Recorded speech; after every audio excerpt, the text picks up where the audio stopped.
Isso era a aliança de antigamente. É mesmo? Pronto. Então na cerimônia que eu... Rapaz, gruda mesmo. Então, pronto, agora né, já tá confirmado.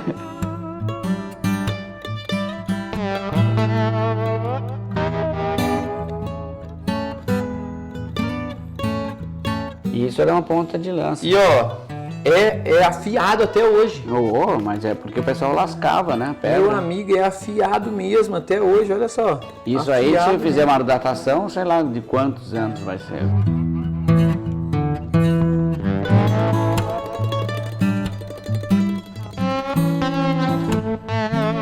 E hoje eu vou apresentar para vocês uma comida típica paulista, que é a paçoca de pilão.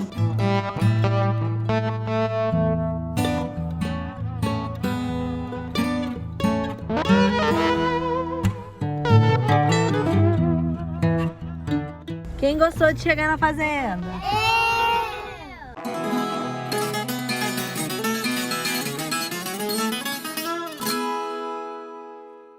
Finalmente chegamos, meu amigo. Muito bem-vindo, Paulo, aqui à Chácara do Rosário. É um prazer receber vocês. O prazer é nosso de estar aqui, podendo conhecer finalmente, né, a Chácara do Rosário, que a gente já marcou até passeio aí. Que ótimo, né? E eu não tinha conhecido pessoalmente ainda, mas fico feliz. Que bom, chegou o dia, né? É isso aí, vamos lá que o dia hoje está cheio. Tá, né? Vamos chegar. Já vou te pedir uma introdução. A fazenda é do século XVIII. É. Que ano aproximadamente? Tem uma data precisa? Essas terras foram compradas em 30 de maio de 1756 por o nosso sétimo avô. Comprou essas terras, comprou um monte de terra, um monte de sítios e formou um engenho grande. Olha aí que bacana. Então, a atual Chácara do Rosário foi um engenho grande, né, que foi uma propriedade, uma das maiores produtoras de açúcar aqui da região nossa, aqui de São Paulo. Então você já viu aí a quantidade de história que vai ter hoje, né? É isso aí. Vamos lá? Vamos. Olha a farra que tá aqui, bem em frente, nesse entardecer, né? Em frente o casarão da Chácara do Rosário, né? Antigo Engenho Grande. E nós estamos aqui para dar um recado para essa turma aí, né, João? É exatamente isso. Que recado que é esse? Nós vamos continuar fazendo muita coisa juntos, hein? Tem muito passeio bacana que esse pessoal está organizando. Esse casal é fera, viu? É isso aí, tem passeio aqui na Chácara do Rosário. E para você saber detalhe das datas, entra no site fazendasantigas.com. Você vai poder conhecer aí de perto a história desse casarão, bater foto, conhecer a gastronomia. Então, ó, vem com a gente, vocês vão gostar aí. E agora continue o vídeo aí, que isso aqui foi só uma pausa. Bom, pessoal, e agora eu quero apresentar para vocês o João, que é o proprietário aqui, né, atual proprietário. Ô João, você é proprietário aqui sozinho? Tem alguns irmãos? Sempre da família. Sempre da família, né? É, antigamente era com os primos todos, né?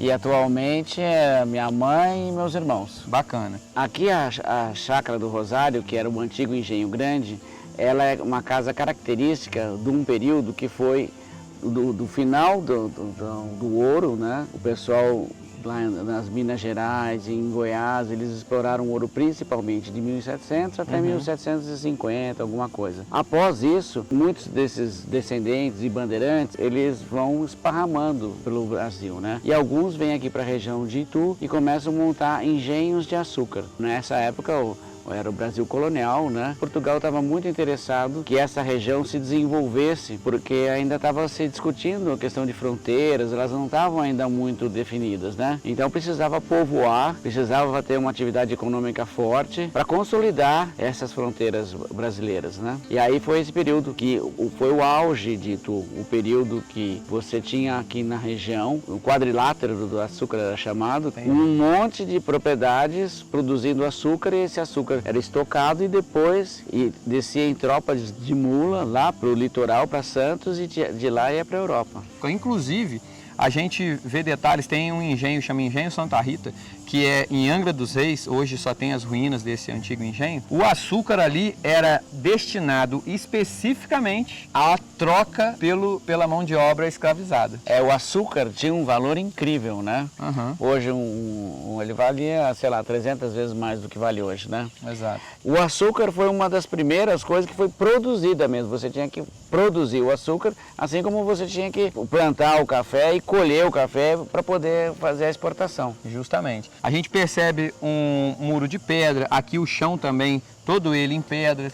A casa num estilo diferente, não é aquele sobrado. Ela lembra a fachada da Fazenda Babilônia. Porque são casas estilo bandeiristas. Aham. Esses paulistas que eles primeiro começaram a construir essas casas em São Paulo, depois eles vão expandindo, eles vão saindo do Planalto Paulista e vão conquistando o sertão. Eles vêm fundando cidades ao longo do Rio Tietê, eles entram para o sertão e quando acham ouro lá nas Minas Gerais, vai todo mundo para lá. Situa pra gente aqui a principal característica, né, dessa casa que a gente está tratando como um estilo bandeirista. A gente vai ver casas estilo bandeirista, principalmente concentradas à volta de São Paulo. Essa característica que vai ser sempre igual praticamente. Um grande terraço, o alpendre, né, para receber as pessoas. Um cômodo que era uma capela. Um cômodo que era para dar pouso para os viajantes. Ele fica fora do corpo da casa. Sim. Você vê, a casa começa aqui. Ele é fora do corpo principal da casa. O que é fácil de entender, porque eles tinham receio de colocar alguém para dentro de casa. Exato, né? Era mais fácil era sertão. receber. A gente tem que lembrar que isso aqui era um grande sertão. Foi o sertão que foi sendo expandido, mas no começo a borda do Brasil era aqui. Se você olhar, gente, olha, eu bato foto, vocês não conseguem ter ideia, mas agora, olha aqui o tamanho dessa porta. A foto, a gente gravando lá de fora, talvez você olhe e não consiga entender. Olha aí tamanho, não é brincadeira. E é assim por toda a casa. Sim. A altura do pé direito, ó, dá 4 Paulo Vitor. 5 metros aqui e 7 metros lá na parte mais alta. 7 metros, gente. Vocês têm noção que uma altura média de uma casa é 3 metros? Sim. Uma altura média, ou menos, né? A moderna é menos, né? Menos. Ô, João, por que um salão tão amplo assim? Porque era uma fábrica praticamente, né? O que acontece? Os homens iam trabalhar no engenho produzindo o açúcar, que era a grande riqueza para ser exportada, né? As mulheres controlavam toda a produção doméstica. Então, se a gente voltasse 250 anos no tempo, o que a gente ia ver aqui? A dona da propriedade, com a mulherada toda, umas usando as rocas para fazer o fio, as outras usando o tear para fazer o pano, Sim. né? As outras costurando a roupa. Não ia Escravizados também, né? Sim, não era que ia no shopping e comprava, tinha que fazer tudo por aqui mesmo. É verdade. Porque estava no sertão. Curiosidades, né? A gente tem muitas curiosidades por aqui.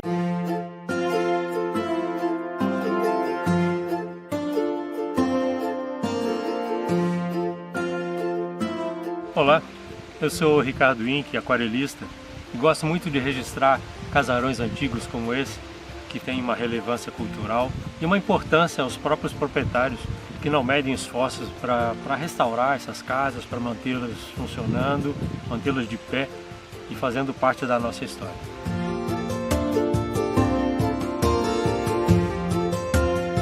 Você já deve ter percebido que as aquarelas podem ser feitas tanto in loco quanto a partir de fotografias. E se você estiver interessado em registrar a sua casa, a sua propriedade, entre em contato comigo pelo WhatsApp e a gente combina alguma coisa.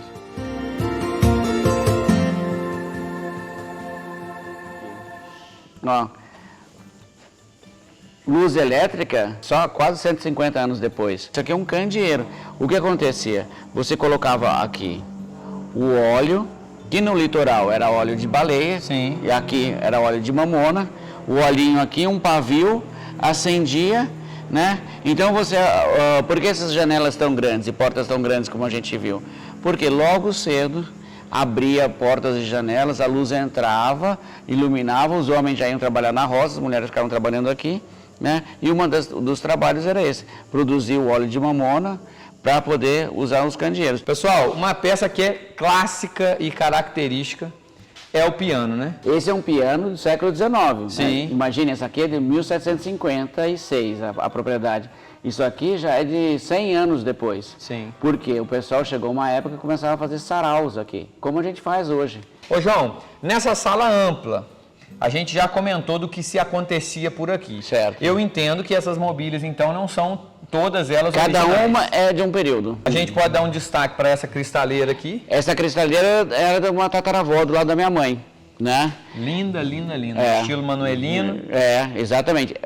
Vê que é um conjunto. Essa cristaleira, aquela mesa e o tagere que o pessoal fala atrás. Tagere. Olha, gente, olha que espetáculo essa mesa. Isso aqui é um conjunto, elas eram as três ligadas. Sim, sim. Acabou que veio para uma sala tão grande, aqui você consegue ter uma ideia tanto do pé das cadeiras, aqui que se assemelha muito à cristaleira, né? E aqui tem uma peça de um conde que vale a pena a gente mencionar. A fazenda Pinhal, Pinhal. Que era do Conde do Pinhal. Ah, tá. Que acontece? Então é tudo linha do tempo. O pessoal saiu daqui de Itu e começou a colonizar o sertão. Ela fica em São Carlos? São Carlos. Então as famílias daqui de Itu foram para onde? Para Jaú e depois foram para São Carlos. Porque aquela região lá, a região do São Carlos, os sertões de Araraquara, que é aquela região, era uma região inóspita, né? Tinham tribos indígenas e tudo mais, e que depois com o tempo o pessoal foi lá e começaram a montar fazendas para a produção do café. E aí elas se enriqueceram muito com já o ciclo. Começaram um pouquinho com açúcar e depois elas bombaram no ciclo do café. No ciclo do café. Vamos dar um destaque e mostrar para a turma o que era do Conde do Pinhal aqui. Aqueles dois que ficou pra gente foram essas duas tacinhas. Essas duas tacinhas miudinhas aí, que linda, linda, linda. Né? Lá, quando você for, você vai ver um monte de louça de época. Bom, vamos só mostrar esse carrilhão? Vamos mostrar essa sala é muito detalhe, gente, mas se você quiser conhecer cada detalhezinho, você tem que vir aqui, né, João? Nós estamos sempre abertos, a gente adora receber as pessoas, então, a gente recebe há muitos anos, temos o maior prazer. Além desse carrilhão, que nós vamos mostrar para vocês, tem vários pela casa. Tem. Esse aqui é um deles. Esse é um deles. Esse aqui é um carrilhão do século XIX, que a gente tem que dar corda toda segunda-feira. Então, o que acontece? Vão descendo os pesos, né? Aí, uma vez por semana, você pega uma alavanquinha, que é essa aqui, né? Abre ali, para e dá corda nele. Entendi. Ele funciona nessa parte de cima. Nesses dois buraquinhos. Um é a parte dos ponteiros e a outra é da parte do sino que toca. Pessoal, antes da gente sair desse ambiente, dá uma olhada nos pés dessa mobília aqui. Isso aqui é um requinte, essa mobília, hein? Esse aqui era um sofá, digamos assim, requintado para o século XVIII. Ah, tá. Olha Olha uma só. mobília original. Aqui. Esse é original. Olha que bacana, gente. Então, você vê, tudo já era para fazer mais requintado, ele continua sem estofamento nenhum. Sim. Mas ele já é cortado, entalhado e tudo mais. Mas continua sendo encaixado. E rústico. Rústico. Continua sendo aquela mobilhona rústica, né? Rústica. Você tinha a evolução disso, aquele marquesão com palhinha, né? Conforme você tem aqui. Exato, que isso aqui, ó, é 100 anos depois, pelo menos. Isso aí. Tá vendo? Já a palhinha, é outra história. Cada móvel aqui conta uma história. Muito né? bacana. Aqui a gente tem a escritura da fazenda, Olha só, cara. que está escrita em português. Que documento. O original está guardado numa gaveta, mas... Essa é a escritura da fazenda? então eu tenho a tradução disso, porque está escrito em português. Só que Estima a data? 30 de maio de 1756. Essa aqui é mais antiga, é uma mobília típica de fazenda, onde você pegava, abria aqui, ó, tá cheio de traquitanda lá, e o fazendeiro ia fazendo anotação. Então 21 de fevereiro, essa foi a produção das fazendas. Era meu avô, que era super metódico, né? Ia anotando. Então a fazenda Montebello, que produzia café, essa foi a produção. A chácara, que produzia leite nessa época, antes, né? Depois de produzir açúcar, produziu isso. Ele ia anotando tudo. Que legal, um livro de registro. E eu usava muito esse tipo de escrivaninha. Quando o pessoal começou a ganhar dinheiro, esses fazendeiros começaram a ganhar dinheiro com açúcar. Sim. Aí quando eles começaram a ganhar dinheiro com café, o que eles faziam com os filhos? Mandava para fora, né? Mandava para a Europa. Foi o meu bisavô, porque aqui é a fazenda do 7º avô. O bisavô, o pai dele, mandou ele para a Europa para estudar lá. Sim. Aí o que aconteceu? Olha, ele estudava, então a gente tem esses livros, ó. Medicina Veterinária Homeopática, que ele estudou lá na Europa, né? Só que é do quê? 1890. Tudo, né? Que legal. 1892. Então, foi o período que ele estava estudando lá, com dinheiro de fazenda de café. Isso é uma mala com alça, que tem a mala sem alça, essa é a mala com alça. Né? No caso, é a mala da época, né? Sim, sim. Que usou minha bisavó Hermínia, de Almeida Matos, e depois usou meu avô, João Batista. E é a forma que eles tinham mesmo, de levar para um lado e para o outro. Esse era o moderno na época, né? Aqui a gente tem uma singela cadeira ao estilo austríaco. As cadeiras tonê, né? Olha que lindo. Para quem gosta de mobília, essa aqui é a tonê de medalhão, né? E lá em cima a gente tem umas tonê. Medalhão, pessoal, a característica que marca é justamente o estilo medalhão, tá vendo? Olha aqui.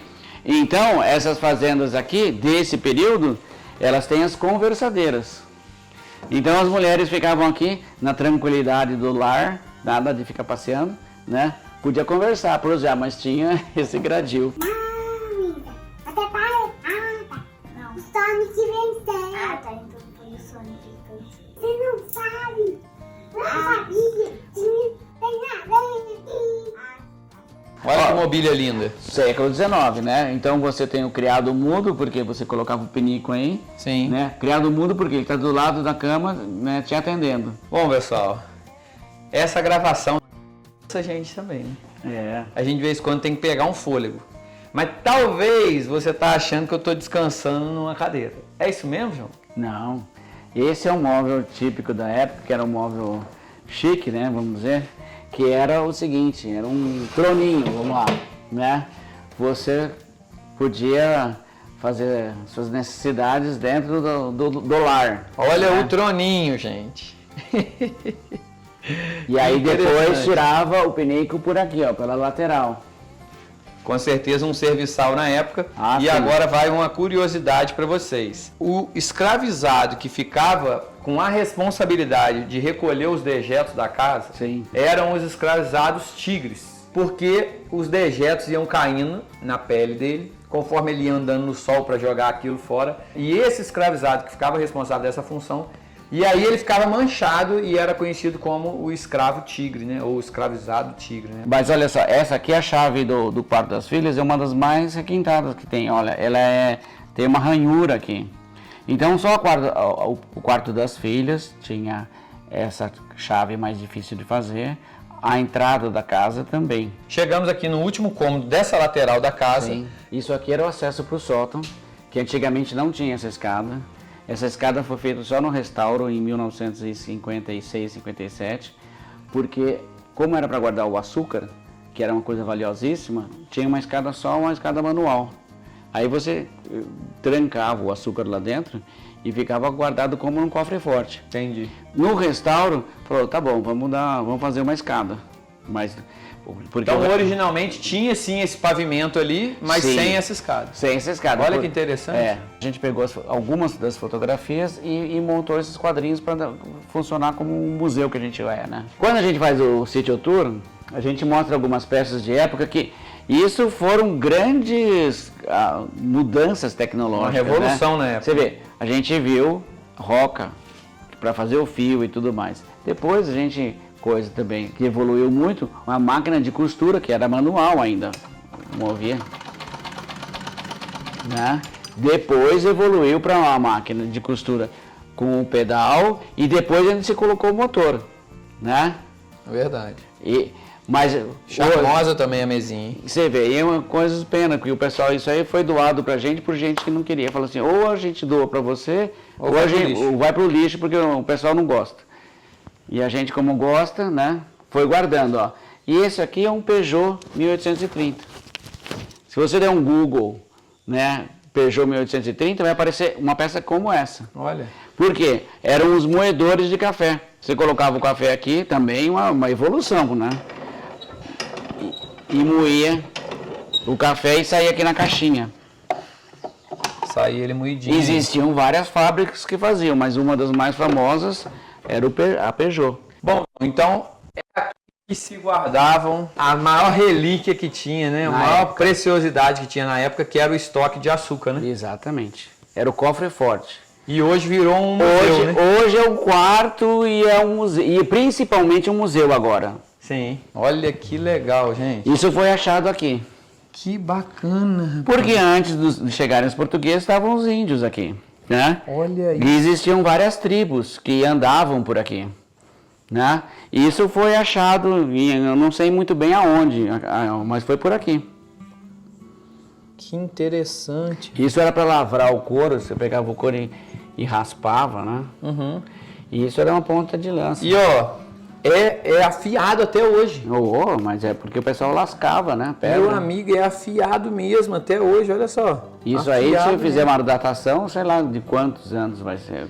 Se tiver algum arqueólogo aí acompanhando, joga nos comentários aí a estimativa de data de uma peça dessa, né? Isso era aliança de antigamente. É mesmo? Puxa. Pronto. Então na cerimônia que eu... Rapaz, gruda mesmo. Então, pronto, agora né, já tá confirmado. Usava isso na cerimônia de enlace dos dois. Agora você puxa aqui. Era o pedido de noivado do índiozinho. Que interessante. Aí as cadeiras também, toda ela no estilo Todas são tonê, né? austríaco. É. Um baú lindo, ó. Isso aí você vendo, a mala tá sem alça, ó. As duas estragaram. Ela teria. A alcinha, é verdade. Aqui, olha, a gente tava falando sobre as paredes. Olha como é que são. Então, tchan. Meu amigo, olha a grossura da parede. Todas as paredes são assim. Essa é a taipa de pilão. E você deixou esse acesso aí ou isso tinha? Isso é só um acesso para o sótão, para fazer manutenção. Não tinha esse acesso, não. Tinha esse acesso, porque é para fazer a arrumação do telhado, do forro da capela. Entendi. Né? Olha só, rapaz. Então, isso é a taipa de pilão. E pensar na idade. Coloca essa mão ali só pra ter uma ideia. Olha aqui, gente. São 70 centímetros de barro socado. Olha só a lasca de parede, meu amigo. Olha que interessante. Colchão de capim é legal, olha, gente. Olha o barulhinho que faz, ó. Deixa eu ver se dá pra vocês ouvirem, ó. Esse aqui são os pregos da época, feitos da bigorna. Olha aí, gente, que interessante. Que diferença. Você ia batendo na bigorna e ia fazendo esse cravo, né? Mostra aí em cima. Porque a gente sempre vê a parte de cima, né? E agora vendo ele completo, bem legal. Interessante. Nós temos peças de vários períodos, né? Isso a gente acaba deixando guardado na nossa reserva técnica, mas são peças da Revolução de 32 e tudo mais, que os tios participaram, né? Então é morteiro, granada, o tipo de capacete da época. Olha só que interessante, gente. Que o pessoal combateu, né? Que a gente não esquece das coisas, mas os nossos tios avós combateram, né, nessas revoluções. Olha o capacete. Olha só. Tudo isso foi usado, pessoal. Que legal, cara. Aqui era uma grande despensa, então eu brinco que é a geladeira da época. Não existia energia elétrica, nada, como é que tinha que fazer para conservar os alimentos? Salgava. Então era um dos trabalhos da mulherada, elas tinham muito trabalho, como sempre, né? Salgavam a carne e penduravam aqui naquelas rodinhas, né? Caramba, rapaz, olha só, ainda preservado aí. Para Itu, isso aqui é um lavabo. Caramba, rapaz, olha que tamanho.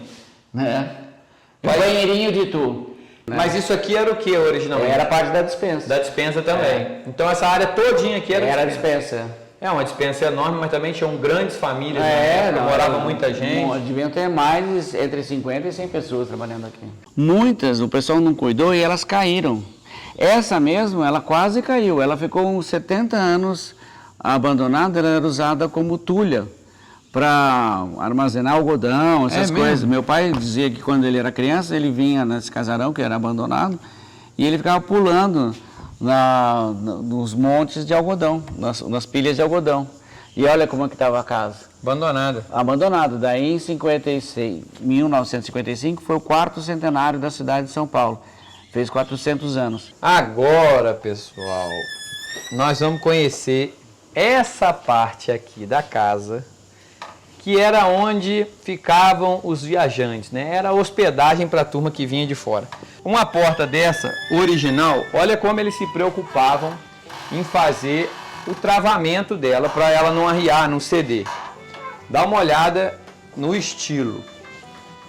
Olha a largura da madeira que se usava para poder não ceder a porta. Uma porta dessa, gente, de madeira bruta, ó. Isso é pesado, pesado, pesado, pesado. E eles davam esse jeito de fazer essa trava para não ter problema, e a porta tá aí, ó. Quantos anos depois? E você vê que ela é encaixada aí, ó. Se você levantar, ela sai. Ali, né? Mas quando fecha, ela não sai mais. Olha que bacana.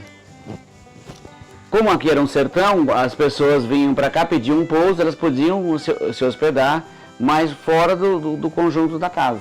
Então ela colocava aqui a rede dela, né, nesse gancho, e ficava aqui.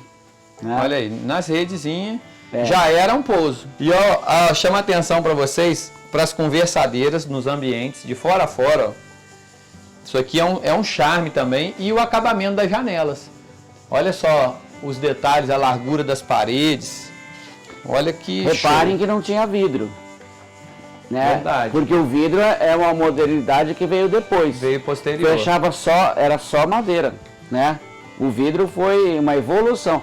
Lá para dentro tem vidro, mas foi colocado muito tempo depois. E esse é o original. Esse é o original. E é por isso que a gente costuma falar que quando chegou o vidro, o pessoal via como uma forma de ostentação. Na minha tem vidro, porque não tinha. Então por isso que a gente costuma falar, vai numa fazenda lotada de janela, que um ambiente só tem janela, janela, janela. Justamente porque era uma das formas que se tinha de mostrar poder, riqueza. Essa sala aqui, gente, a gente tem uma particularidade interessante, mas quem vai apresentá-la pra gente é a senhora, sua mãe, correto? Sim. Ela vai apresentar pra gente e vai contar uma curiosidade sobre esse cara aqui, ó. Simplesmente, nada mais, nada menos que um conde, famoso aqui em São Paulo, né? Esse negócio de gostar de história, de receber as pessoas, é tudo herança dela, né? Eu aprendi com ela, né?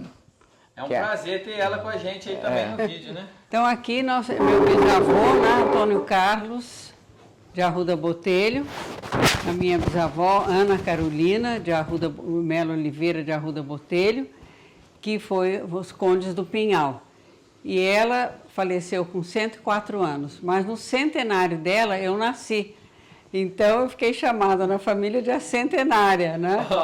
E ela foi minha madrinha, então houve meu batizado no centenário dela, né? E aqui está o casal, o bisavô, a minha bisavó e os 12 filhos. Meu avô era o mais novo, parece pequenininho ali no quadro. Que foto linda, hein? E aqui ela com as 6 filhas, todas moças ainda, né? Então a gente tem assim uma memória. Eu não conheci meu bisavô, mas ele foi uma pessoa que foi um desbravador do interior aqui, dono da Fazenda Pinhal, que hoje está toda restaurada, recebe pessoas para visitarem, fazerem pesquisas históricas, e foi uma pessoa que começou aqui em Piracicaba e foi entrando pelo sertão, né? Olha que bacana. E a gente agradece, e eu em especial tenho certeza que eu agradeço, não só em meu nome do Fazendas Antigas, mas de todo mundo que gosta de patrimônio, que admira aí os patrimônios históricos pelo Brasil, que são pessoas como a senhora, como o João, como o seu falecido esposo, Isso. que fazem isso hoje estar de pé para ser contado. A gente tem aqui, pessoal, uma forma de açúcar, que é conhecido também como pão de açúcar, que o João vai explicar esses detalhes para você. Isso era um engenho de açúcar. O açúcar era feito nesse tipo de forma primeiro. Depois que ele evoluiu para madeira, metal, o original, os portugueses começaram as primeiras experiências de produção de açúcar com o que eles aprenderam com os árabes. O cone era pequenininho assim, né? Aí quando veio para cá foi evoluindo, ó, tá vendo? Eles faziam essa forma, era desse tamanhão todo. Isso aqui ficava de pé, você colocava um melado dentro e deixava lá por um tempo, ele vai cristalizando, da mesma maneira que o mel vai cristalizando no favo. Aí eles tiravam aqui um sabugo que ficava aqui, e escorria o resto do açúcar, do melado que não cristalizou. Que era o famoso mel de furo. Exatamente. Aí eles pegavam isso aqui, viravam de ponta cabeça, tiravam essa forma, aí você tinha aquele torrão de açúcar, que os portugueses chamavam de pão de açúcar. Por isso que quando cá vieram e viram aquele morro no Rio de Janeiro, chamaram, aqui nós temos um pão de açúcar. Aí nós temos outras coisas. Você vê, essa casa a gente viu que é toda feita de barro, de paredes de barro socado, que é a taipa de pilão. Depois, século XIX, como você já mostrou em muitas fazendas, o pessoal começou a fazer os tijolos. Cada fazenda, muitas vezes, fazia o seu tijolo. Então tem a AC, a gente tem aqui de várias fazendas aqui da região, ó. Essa aqui é a mesma coisa. Tinha uns tijolos menores, outros tijolos maiores. Olha o tamanho desse. Esse aqui, bom, e tudo tinha que ser um pouco maior, Bitela, né? hein? Esse é de uma olaria que depois virou uma cerâmica, que é a Coração de Jesus. Aqui nós temos uma telhinha, que você vê que provavelmente esse negócio de telha nas coxas, quer dizer, não era bem assim, talvez. O que me disseram já é o seguinte: a telha original das coxas ela era muito frágil, ela não ia durar tanto tempo. O pessoal pode ter começado a fazer nas coxas, mas depois eles evoluíram, é sempre uma evolução. É uma forma de madeira em cima da coxa, você molda a telha em cima da coxa, mas no molde. Aí você tira do molde e aí você queima, que nem essa aqui, e começou a fazer esse tipo de telha. Olha o tamanho. Que são telhas que duram até hoje. Essa telha é a telha de cumieira que chama. Então as telhas são menores, mas são desse tamanho, ó. E depois em cima ia a telha de cumieira. Essa aqui já é uma evolução, ó. Essa aqui, ó, já é uma outra tecnologia, mas essa aqui, ó, já tem essa garra para não escorregar. Uma encaixar na outra. Uma encaixa na outra, tem duas garras, ó. Mas é antigo, ó, o Itu tá com Y. É uma das primeiras cerâmicas de Itu. E eu trouxe uma novidade para você que acompanha a gente, o nosso canal. Você gosta de culinária de fazenda, de roça, e uma culinária histórica, melhor ainda, né? E hoje eu vou apresentar para vocês uma comida típica paulista, que é a paçoca de pilão. O que acontece? Quando esses pioneiros eles iam adentrar os sertões, eles precisavam de uma comida que sustentasse e que ela se preservasse sem geladeira, sem nada, né? Então eles faziam essa mistura de farinha, que dá energia, e carne, que é a proteína. Isso era como se fosse uma ração de guerra. Eles colocavam em bornaus, né, em caixas, em sacos, e iam para dentro dos sertões com isso, né? E eles podiam comer durante dias, até um mês, assim. Olha que bacana, gente. Nós vamos ensinar agora para você o esquema, ó. E essa peça aqui, que vocês estão vendo, é um pilão de madeira de pau-brasil. Dá uma olhada, um pilão de pau-brasil, olha que luxo. E peça única, né? Peça única. Olha que espetáculo. E agora nós vamos explicar para vocês como é o preparo dessa paçoca. Eu tô com essas duas artistas aqui, que é a dona Ana Carolina e a Adriana, que é uma fera. A paçoca de pilão é uma comida tradicional também da casa, já do tempo dos bandeirantes. Nós utilizamos a carne de porco e a carne de vaca. Pode ser usadas duas juntas, que são cozidas e depois refogadas, né? Desfiadas, temperadas. A Adriana fala sobre o tempero que ela colocou. E depois socadas no pilão e aí vai se acrescentando a farinha, né? Aí aqui nessa carne eu coloquei pimentão verde e pimentão vermelho. E cebola e alho. E coloquei na panela de pressão. E deixei ela apertar no óleo mesmo que soltou da carne e vim pro pilão depois. Arroz, feijão, os pastéisinhos, uma salada variada. Aqui um quiabo com milho e cenoura. E aqui a paçoca com banana. Uma famosa aí, ó. Famosa paçoca. Vamos mandar ver agora, hein? Então aqui nós estamos conhecendo a comida típica paulista, que é a paçoca de pilão. E ó, é boa, viu? E eu não gosto de aparecer não, mas é por uma boa causa, tá? Gente, maravilhosa. O meu prato, eu não sou uma lady, tá? Como a senhora Ana Carolina, que é uma lady. E já botei tudo no prato, né? Quem se identifica com o meu prato, já coloca aí nos comentários se você também é assim, de botar tudo junto. Eu gosto, tá? Pessoal, eu consegui com o João aqui agora. Nós vamos ter um passeio aqui na Chácara do Rosário. Já está marcado, está no site fazendasantigas.com, aba passeios. Já está agendado. Nós temos 2 datas esse ano.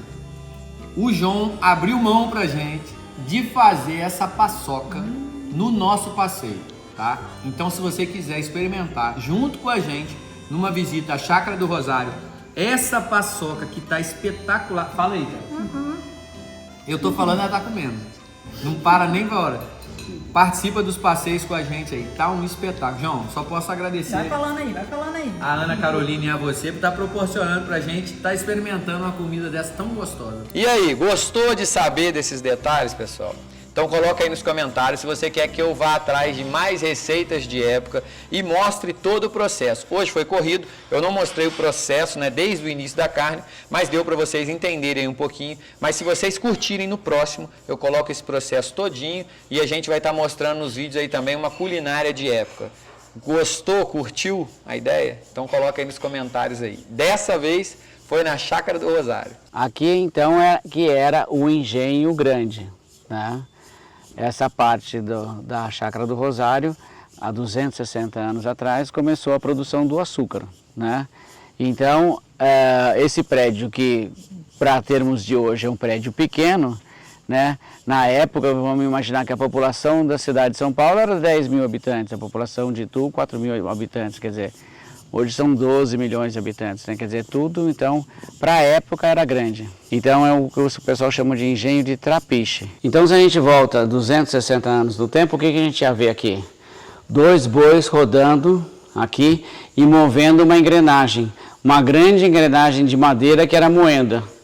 E todo o caldo dessa cana ia para um outro salão que a gente vai ver agora, em que depois de acumulado num coxo, que a gente vai ver também, uma peça bonita que sobrou, ele ia para os tachos de cobre, fervia e virava melado. Essas peças são de uma fábrica de fazer farinha de mandioca. Então esse é o ralador, você gira aqui, ó, e você rala a mandioca.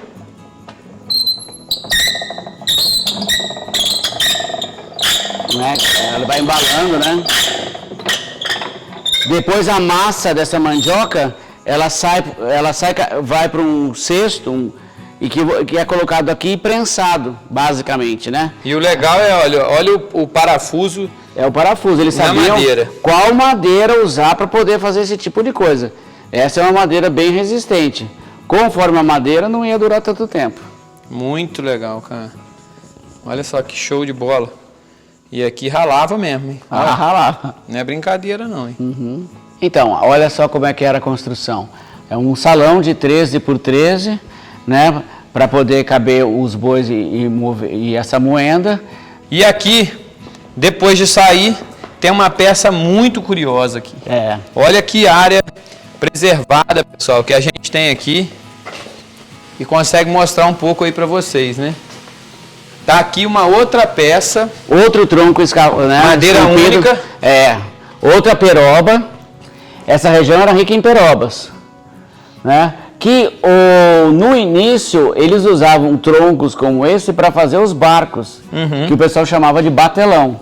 Eram os barcos que os paulistas aprenderam a fazer lá com os índios e eram os barcos que usavam para descer pelos rios e abrindo as fronteiras.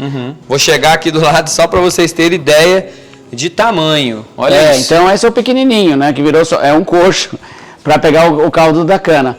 O batelão mesmo que os índios usavam e depois os bandeirantes era maior do que isso. Olha que tamanho, gente. Depois que acumulou a garapa aqui, ela saía por furos ali embaixo, que a gente pode ver, dá para filmar por aqui por cima. Ó. Cadê? Um tá tampado e o outro tá aberto, tem um furo lá. Ah, lá, ó. Tá aberto aquele ali. E ela, vamos descer aqui que a gente vai ver melhor. Saía por calhas? Por calhas de madeira também. Calhas de madeira. Esse, ó, é um outro engenho, ó, com tachos de cobre grandões como esse. Você vê que isso aqui é uma estrutura super grande. Isso aí. Né? E o fogo vinha, colocava a garapa aqui, conforme ia concentrando, eles iam tirando com a colher ali, ó. Chama passador. Passador. Espetáculo. Ia trazendo aqui, onde ia concentrando cada vez mais, até chegar aqui, nesse aqui que é pequenininho, esse é pequenininho que quebrou, né? Mas ele, como vocês viram lá em cima, enchia isso aqui de melado, que era o concentrado lá. No ponto do açúcar, né? No ponto do açúcar, deixava aqui esperando, ele ia virar, ele concentrava, virava o açúcar mascavo. Esse momento aqui, pessoal, era a casa de purgar. Eu quero falar para vocês o seguinte, dá uma olhada aí. Ô João, a gente teve a oportunidade de ir num engenho do século XIX, em Canguaretama, no Rio Grande do Norte, chama Engenho Pituaçu, e o proprietário lá, Eduardo, ligou o engenho, botou para funcionar com um mestre de engenho, e nós garramos 8 da manhã e ficamos com o mel de engenho pronto 10 da noite. Que maravilha! As taxas, fornalha ligada, eu botei bagaço de cana seco nas fornalhas, botei aquele bagaço, rapaz, uma experiência ímpar. Se você gosta do tema e quer conhecer mais, dá uma ida lá no canal, pesquisa o Engenho Pituaçu e assiste o vídeo, porque é isso aqui que o João tá mostrando pra gente, ó, que tem numa fazenda próxima. Vizinha, fazenda Vassoural. Vassoural, nós mostramos esse processo aqui em atividade. Puxa, mas no engenho original. Que incrível, hein? Incrível. A gente tem aqui uma peça bem histórica também, que é uma forma. Essa aqui pode ser, essa eu acredito seja forma de rapadura. Exatamente. Mas a gente tem forma dessa daqui um pouco semelhante também de doce, é diferente, né? Mas é isso aí, ó. Olha que forma de época bacana. E aqui a gente tem um cantinho especial dedicado aí aos tropeiros, né? Exato. Como é que é? Explica pra gente esse cantinho aí. O que acontece é que os tropeiros são uma história que ainda não foi muito falada na história do Brasil. Os tropeiros eram responsáveis por todo o transporte de mercadorias, por toda a época do Brasil, colônia, império todo, né? Tudo, ó, eles transportavam nas mulas, né, como essas aqui, né, eles transportavam o açúcar, transportaram café, comida, pólvora, mercadoria, cartas, eles faziam a comunicação de um lado ao outro do Brasil. Toda essa comunicação era feita com o quê? Com as tropas de mula que eram trazidas do sul, como você até tinha comentado, vinham até Sorocaba aqui, eram compradas por fazendas e engenhos como esse, né? Vinham para cá, treinavam esses animais e aí eles, por exemplo, no nosso caso, eles levavam o açúcar daqui até o Porto de Santos. Os tropeiros que frequentavam aqui a região, eles vão terminar basicamente a partir de 1860 mais ou menos, que foi quando começam as locomotivas, os caminhos de ferro, as estradas de ferro, a Ituana, Sorocabana, os trens começam a substituir essas tropas de mula. E aí o progresso é muito maior. Bom, pessoal, chegamos ao final desse vídeo e muito me alegrou, né, estar aqui na presença do João, da senhora Ana Carolina, tem o nome da minha avó, tá? Falecida, vó Anita, que eu chamava ela, era a vó Anita. Então fica o meu agradecimento por vocês estarem sendo os guardiões aí da Chácara do Rosário. Isso está vindo de gerações, né? Há muitas gerações na família de vocês, então a gente agradece. Paulo Vitor e Tatiane, foi muito prazeroso tê-los aqui hoje, começamos muito bem a semana. O trabalho de vocês eu acho de grande valor histórico, cultural. Nós estamos carecendo, na verdade, de projetos assim. Eu acredito que o seu trabalho junto às fazendas históricas vai poder repercutir um pouco da história do Brasil. É verdade. Então eu agradeço a vocês, foi um prazer recebê-los. Desejo o maior sucesso para vocês junto às outras fazendas. Obrigado, é um artista, viu como é que fala bem, gente? Não é brincadeira, hein? A gente quer agradecer muito a vocês dois pela visita, foi uma grande honra. Ficamos super contentes, esperamos que isso incentive que mais fazendas se abram para esse turismo rural e cultural, que pode ajudar a conservar casarões como esse e muitos outros que estão numa situação muito ruim.